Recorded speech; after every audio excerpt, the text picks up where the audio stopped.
Hello, everyone.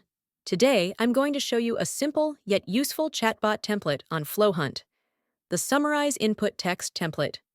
To get started, just head over to the Flow library and select Summarize Input Text. As the name suggests, this template helps you summarize text quickly and efficiently. Once you're set up, all you need to do is paste in a long text, and the template will summarize it, retaining the most important parts while keeping the context intact. For example, we just summarized an entire blog into a concise, readable text. It's really that straightforward. If you'd like to see how to create this flow manually, check out the video linked in the description below. Thank you for watching, and goodbye.